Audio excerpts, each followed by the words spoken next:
I am super excited. I am getting on the road to go check out 2 awesome guitars. I can only buy one of them and they're actually quite different, and I'm feeling a little bit nervous because I've never actually made a guitar purchase nearly this expensive. I mean, I've bought guitars for $10 and $50 and $75 even. And one time I was in a pinch, so I ended up buying a guitar at a pawn shop for $200, but that actually wasn't even my money, so it doesn't even count.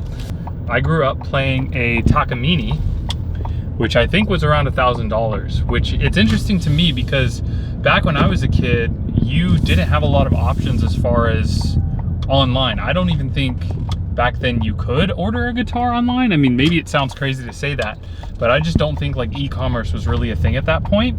It was more brick and mortar, that type of thing. So my dad walked into a guitar center and he went and listened to what the sales guy had to say, and I think he ended up spending, I want to say $1,200 on a really nice Takamine guitar, and maybe it was only $800, which in the early 2000s that was a lot. So I really appreciate my dad because he allowed me to learn and play on that guitar growing up. But I don't even remember what happened. I don't think we were able to bring that guitar with us when we moved overseas. So when I was overseas, we bought a red Court, which again, I mean, it's more of an entry-level guitar as far as I recall. It was bright red, it was very gaudy looking, but I played that one, and then the Court, I think, got smashed or something, or cracked in international travel. And then I played an Ovation, which also cracked during international travel on the airplane. And I guess the bellies on those always kind of come up, and that's exactly what happened on that Ovation. So I played an Ovation in high school, and then when I went to college, I did not even have a guitar. Ever since then, I've been kind of playing piecemeal guitars. I did spend $150 on a Yamaha A1M, and I love that thing, but I sold it for $400. A great player, but now is my actual opportunity to move up in the world, so to speak, and I'm really excited about that. Anyways, I want the playing factor to be something that keeps me coming back to the instrument and really honestly getting better and kind of taking that next level, because I mean, I'm a 4-chord player. I can pick up a tab and kind of figure something out, but really I want to take lessons as an adult and actually make it be something that I'm more excited about and like committed to, if that makes sense as well. So I'm really excited to show you guys and make this decision. Okay, so I finished with the first guitar, the Yairi DM70CE. I believe that's right. It was a 2020 model. Rosewood back and sides, a Sitka spruce top. And I mean, it was beautiful. It was really felt full. The sustain was great. The low end growl was really cool. Obviously, I like the cutaway and I like the built-in electronics. So I'm really interested to see what I think of the Taylor. It's probably not really fair comparing something twice the price of something else to, you know, that, but we're gonna see how it works out. I'm inclined to think that I'm really gonna enjoy the Taylor quite a lot, but we will see, we'll find out. Gonna grab a bite to eat now and let you guys know how it goes. Well, I made my choice and it was not the Yairi.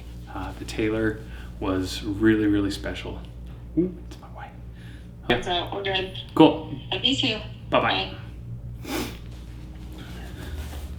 So first of all, I think it was probably a little bit unfair of me to compare what was probably once in 2016 dollars like a $3,500 guitar with the Yairi, which I believe retailed for around $1,600 in 2020. Yeah, so the difference in price. But a lot of people will say with the Taylor, you're just paying for that name on the headstock. I mean, so take with that as you will, but I mean, the refinement is just another level. It is, you know, the Yairi played really nice. I mean, especially the basses were really nice in that Dreadnought. However, this is what I ended up with.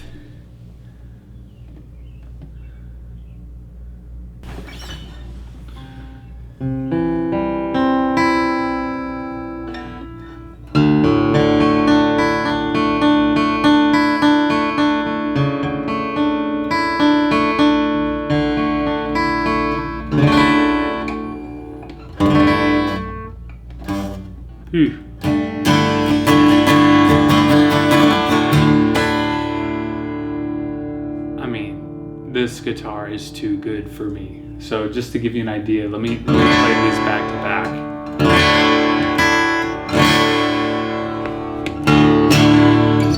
This is previously the most expensive guitar I've ever bought in my life.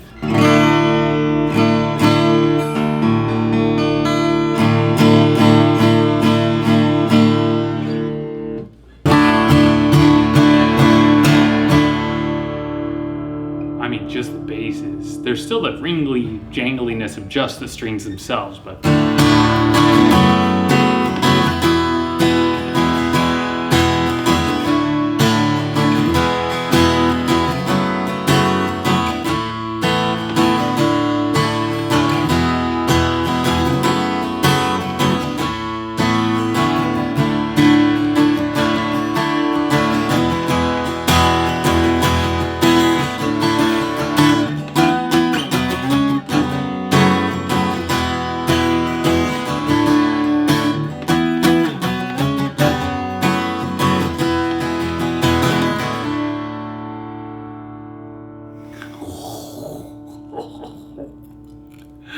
I mean, come on.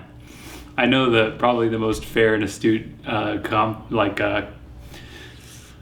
comparison would be to bring those two head to head, the Yairi and then this one, but really there is not a comparison. The Yairi would have blown this old Fender Sonoran out of the water, and this Taylor Custom Shop Dreadnought blows both of them out of the water. It's in another stratosphere. I mean, the bass sound and response on this, because a lot of the criticism you get for the Taylor guitars is there's too much going on up here in the top. It's too ringly, dingly. But then the bracing, particularly in this one,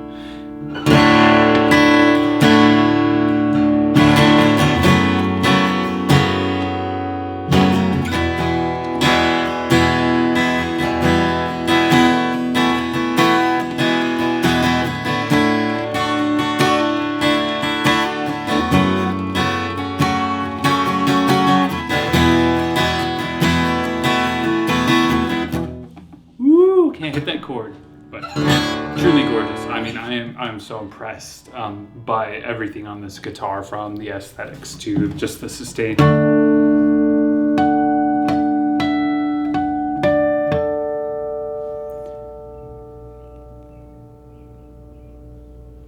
I mean, it just sounds like there are raindrops of music and notes falling out of the sky. I'm gonna play this without a pick.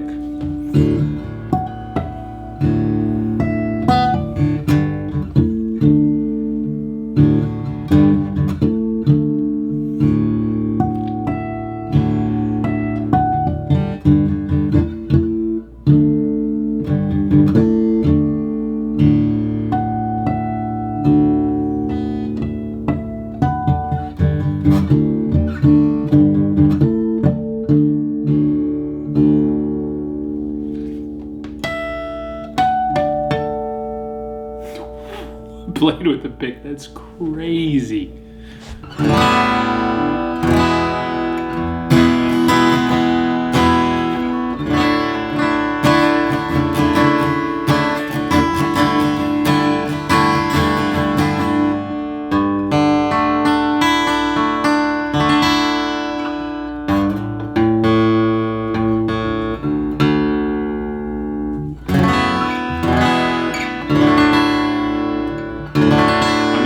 Hear that bass growling away.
So after doing substantially more research after I had bought the guitar, because I did look at the spec sheet before without really understanding, because I truly and really wanted how it played to be more of a dictator to me of how I felt about it, more than, words on a paper, more than, hey, this is actually worth this, or actually the pedigree and the construction, all those things.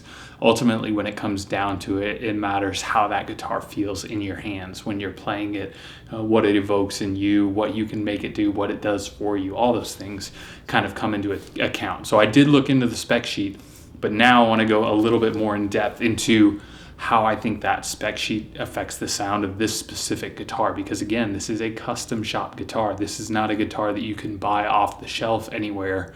This is a guitar that was ordered very specifically.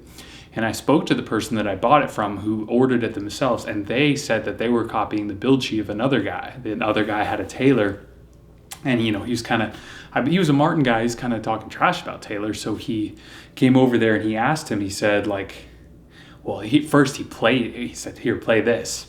He played it. He was like, what did you do with that? So there's several features that actually give it kind of that bass growl and kind of give it that really nice tone to play with. And it, in many ways, is more of like a bluegrass strummer type of guitar versus like a crystal clear Taylor sound, which is ultimately what made me want to go with this one more, because I have played Martins and I do love that sound, that big sound that just kind of comes out and punches you.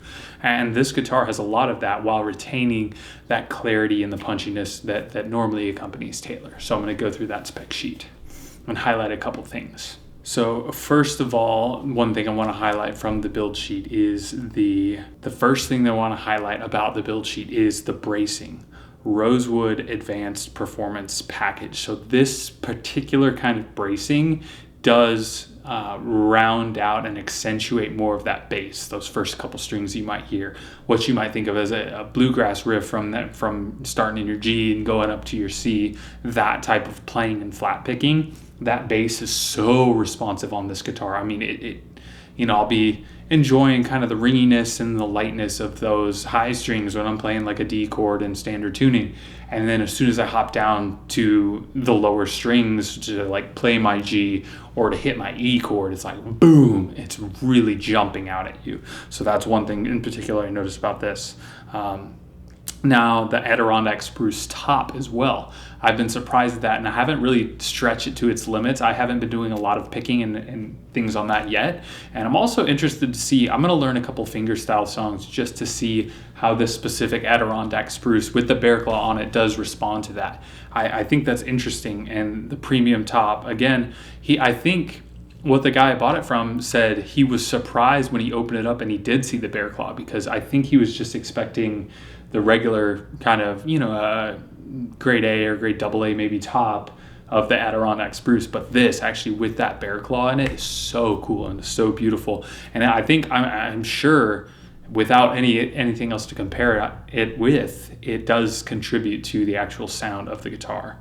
Now koa appointments, again, keeping it pretty minimal. Like it's not a super heavy abalone inlaid guitar, which I kind of like. I mean, it's understated and it's allowing the playing and the actual guitar itself to do the talking, which is hilarious because for me, it's like, all right, I'm not that good, so there's not a lot of talking being done by my playing, but with what little I have, I'm able to just make that sound so beautiful with what's there. And then originally it came with no electronics, so harkening back to some of those, the old D18s or anything like that obviously didn't have those.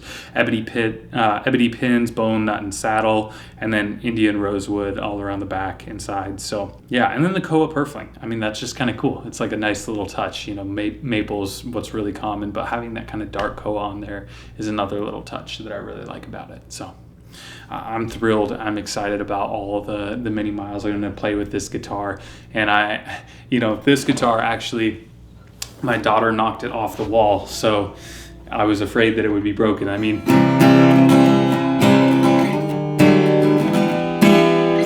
it still plays fine, but it really is not comparable to playing that. I mean, just I'm trying to think of a good metaphor for it. It's like, this is kind of like doing a scratch and sniff sticker And that is like burying your head in a bouquet of roses. I mean, really, that's my best way of coming up with something on the spot to talk about. Scratch, sniff, snicker, you scratch it and you sniff it. It's like, oh, that's, whatever it is, that's cherries. But if you bury your head in a new bouquet of roses, you know what that smelling is kind of like. That smell is all encompassing. It's all around you. It's so sweet and it's so beautiful. And that's how I feel about that guitar right there. So appreciate you joining me along for this marketplace journey. This time, again, on another tier, up from the tier of $10 and $25 and $50 marketplace instruments up to, the thousands. But I'm really excited about this. And I probably won't play this as much unless my kids are out trying to bang around on the guitar with me, which is fine, and it's fun, and it's part of it. But having that more refined Taylor is really, I hope, going to give me the kick in the pants to actually get my rear in gear, practice, and take that next step in my guitar journey, as I hope that it may for you as you seek out that next instrument, that next opportunity. Maybe you have 30 super expensive guitars and just finding other ones are exciting. The person that I bought this from, he had 38 guitars, he told me, and he loved guitars. But me, now I have 4 or 5 guitars, and most of them are just absolute steals that I've got up for marketplace for in the tens of dollars. So anyway, appreciate you guys joining me for this. Leave a comment with what you play, what you have, or what surprised you about a different instrument, an instrument that you fell in love with. Really, for me, it was playing my Yamaha FG 800J. Brought me back to loving guitar. I was like, oh my gosh, I actually really enjoy playing this Yamaha. And that's what led me to get this, because I knew that in terms of refinement and sound, I could get to another level if I had the funds to give to that. So now, happy Father's Day, happy birthday, happy anniversary to me, and I'm excited about this next step in my guitar journey.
Christmas tree skirt.